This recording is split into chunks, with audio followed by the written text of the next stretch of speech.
नमस्कार, मी विजया. संवाद लाईव्ह टीव्हीमध्ये आपलं मनपूर्वक स्वागत. राजकीय बातम्यांचे अचूक विश्लेषण संवाद लाईव्ह टीव्हीवर पाहण्यासाठी आजच आमच्या यूट्यूब चॅनलला सबस्क्राइब करा. आता जाऊयात अहमदनगरमधील मोदींच्या सभेकडे. डॉक्टर सुजय विखे यांच्या प्रचारासाठी आज पंतप्रधान नरेंद्र मोदी अहमदनगरमध्ये दाखल झाले. यावेळी मुख्यमंत्र्यांसह अनेक दिग्गज नेत्यांची उपस्थिती होती. मोदींनी आजच्या अहमदनगरमधील सभेत देखील पवार यांना लक्ष्य केले. राष्ट्रवादी काँग्रेस देशाचे तुकडे करणाऱ्यांसोबत आहेत. शरदराव, तुम्ही तर देशाच्या नावावर काँग्रेस पक्ष सोडला होता. देशात 2 पंतप्रधान असणाऱ्या गोष्टीवर तुम्ही कधीपर्यंत गप्प बसाल? काँग्रेसशी हातमिळवणी केल्यानंतर तुम्हीही विदेशी चष्म्यातून पाहत आहात. तुम्ही तर पक्षाचं नाव राष्ट्रवादी ठेवलं आहे. हे काय जनतेच्या डोळ्यात धूळ फेकण्यासाठी ठेवलं का? छत्रपती शिवाजींच्या धर्तीवर असून तुम्हाला झोप कशी येते? असं म्हणत मोदींनी शरद पवारांवर सडकून टीका केली. पाहुयात मोदी यांचे नगरमधील संपूर्ण भाषण. भारत माता की, भारत माता की. शिर्डी साईबाबाच्या सानिध्यात असलेल्या या नगरीला माझा नमन. महाराष्ट्र आणि अहमदनगरच्या सर्व बंधू भगिनींना उद्याच्या श्रीरामनवमीच्या खूप खूप शुभेच्छा. कुछ समय पहले जब मैं आपके बीच आशीर्वाद लेने आया था, तब आपने जितना प्यार दिया था, आज उससे भी अधिक स्नेह मैं इस समय महसूस कर रहा हूं. और ये मेरा सौभाग्य है. मैं आज आप लोगों से चाहता हूं. करूं क्या? बुरा तो नहीं मानोगे ना? अरे चुनाव है भाई, कोई बुरा मान जाए तो मुसीबत हो जाए. बुरा नहीं मानोगे ना? करूं शिकायत? पक्का? प्रॉमिस? देखिए, मैं 5 साल पहले इसी तारीख को आपके बीच में आया था, लेकिन उस समय आधे लोग भी नहीं थे. और आज क्या कारण है? डबल से भी ज्यादा लोग हैं.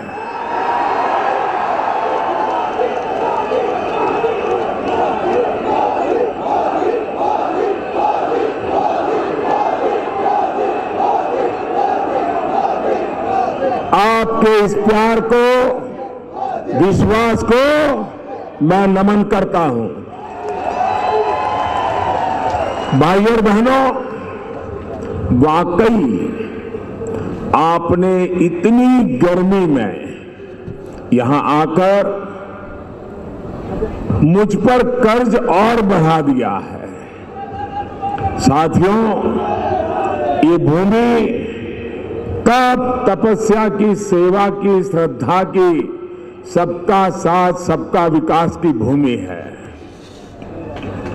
साईं बाबा का संदेश हो या फिर लोकमान्य तिलक का, स्वराज का संकल्प और अब सुराज्य के लिए हमारी यात्रा. इसी धरती में ऐसे महान संस्कार देश को दिए हैं. आपके सहयोग से इन्हीं संस्कारों को मजबूत करने की कोशिश आपके इस सेवक ने भी की है. बीते 5 वर्ष में जन भागीदार से चलने वाली एक मजबूत निर्णय लेने वाली सरकार दुनिया ने भारत में देखी है. उससे पहले 10 वर्ष तक, याद है ना 10 वर्ष कैसे गए? रिमोट सरकार के 10 वर्ष कैसे थे, याद है ना? हर दिन अखबार में खबरें क्या आती थी? हर दिन घोटाले, घपले, फैसले न लेना. सरकार को भी दुनिया ने अच्छी तरह परखा है. आज दुनिया भारत को महाशक्ति के रूप में अनुभव कर रही है, तो बीते 5 वर्ष की आपकी मेहनत का परिणाम है। अब आपको तय करना है, जब इस बार आप वोट देने जाएंगे, आप देश का फैसला करने जा रहे हैं। देश किस दिशा में जाएगा इसका फैसला करने जा रहे हैं। तो आपको तय करना है कि अब देश में ईमानदार चौकीदार चलेंगे या भ्रष्टाचारी नामदार। हिंदुस्तान के हीरो चलेंगे या पाकिस्तान के पैरवीकार।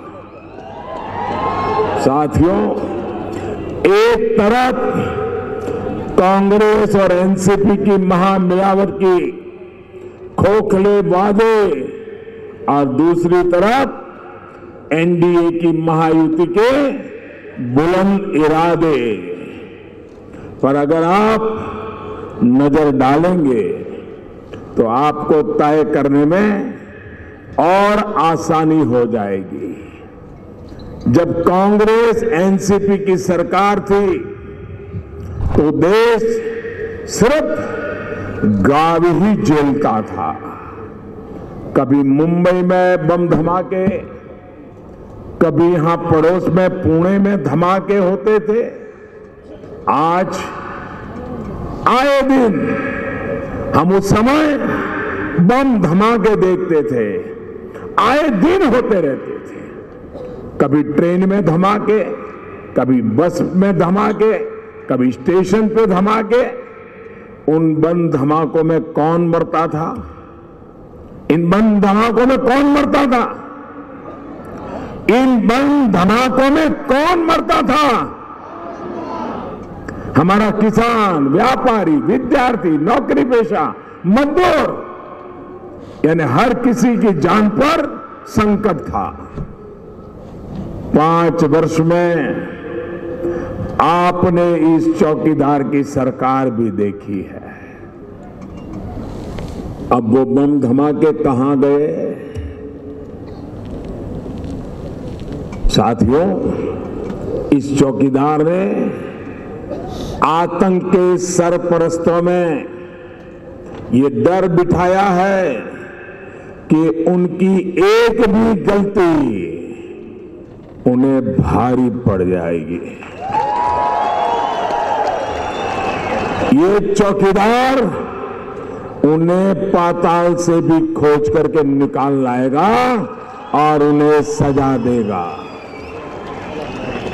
भाई और बहनों, याद करिए, पहले जो सरकार थी वो पाकिस्तान के सामने, दुनिया के सामने कैसे कमजोर लगती थी।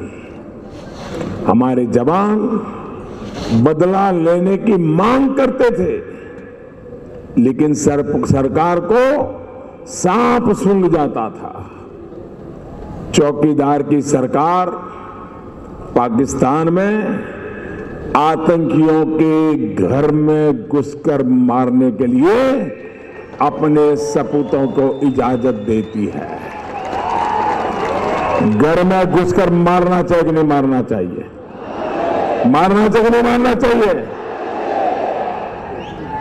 अब भारत ने दुनिया के सामने दुहाई देना बंद कर दिया है। आप मुझे बताइए, आप इस मजबूत भारत से खुश हैं? घर में घुसकर आतंकियों को मारना की नाती आपको मंजूर है? भाइयों और बहनों, आप तो खुश हैं, लेकिन उनका क्या करेंगे जिन्होंने बरसों पहले देश की भावनाओं को समझना ही छोड़ दिया? साथियों, इस बार तो हद ही हो गई है। कांग्रेस, एनसीपी ऐसे लोगों के साथ खड़े हैं जो कह रहे हैं कि जम्मू कश्मीर को भारत से अलग कर देंगे। जम्मू कश्मीर में अलग प्रधानमंत्री बना देंगे। मुझे कांग्रेस के लोगों से कोई उम्मीद नहीं है, क्योंकि ये पाप उन्हीं की पैदावार है। लेकिन मुझे समझ नहीं आता है कि शरदराव पवार को क्या हो गया है।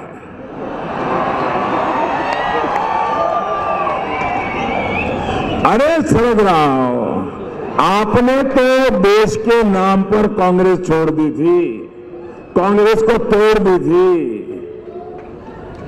अब देश में 2 प्रधानमंत्री होने की बात पर आप कब तक चुप रहोगे, कब तक चुप रहोगे? ये 2 प्रधानमंत्री वाली बात आपको मंजूर है? जिस कश्मीर के लिए देश के हजारों जवानों ने बलिदान दिया, क्या वो कश्मीर के टुकड़े होने देंगे? क्या कांग्रेस से फिर हाथ मिलाने के बाद आप भी विदेशी चश्मे से भारत को देखने लग गए? अरे शरदराव, आपकी पार्टी का नाम तो राष्ट्रवादी रखा है आपने। क्या ये नाम भी जनता की आंख में धूल झोंकने लिए डाला है क्या? आपके साथी खुलेआम भारत में 2 प्रधानमंत्री होने की बात कर रहे हैं। अरे छत्रपति शिवाजी की धरती के होकर आपको नींद कैसे आ रही है शरदराव? भाई और बहनों, कांग्रेस जम्मू कश्मीर से सेना को हटाने की बात कर रही है। कांग्रेस कह रही है कि जवानों को मिला विशेष अधिकार हटा देगी। मैं महाराष्ट्र और देश के फर्स्ट टाइम वोटर से भी पूछना चाहूंगा, जो पहली बार 21वीं सदी में पैदा होने के बाद इस बार देश की सरकार के लिए वोट देने के लिए जाने वाले हैं, जिन्होंने 18 साल पूरे किए हैं, मैं उनसे अपील करना चाहता हूं, क्या देश की सुरक्षा पर पहले की सरकारों का कमजोर रवैया ये मेरे नौजवानों को मंजूर है? मंजूर है? क्या राष्ट्रीय सुरक्षा से समझौता इन लोगों को मंजूर है? क्या 21वीं सदी का भारत ऐसे कमजोर देश के तौर पर होनी चाहिए? भाई और बहनों, जब देश सुरक्षित रहेगा तभी हर देशवासी का हित भी सुरक्षित होगा, देश का भविष्य सुरक्षित होगा। मुझे खुशी है कि पूरा देश राष्ट्र रक्षा के लिए एक सुर में बात कर रहा है। यदि विश्वास मेरी ताकत रहा है, जिसके दम पर मैं बड़े और कड़े फैसले ले पाया। सुजय विखे यांच्यासाठी मोदी यांची अहमदनगरमध्ये जाहीर सभा तर झाली, मात्र या सभेतील गर्दी विखे यांच्या मतात परिवर्तित होणार का हे येत्या निवडणुकीतच पाहायला मिळेल। नवीन घडामोडी जाणून घेण्यासाठी पाहत रहा संवाद लाईव्ह टीव्ही।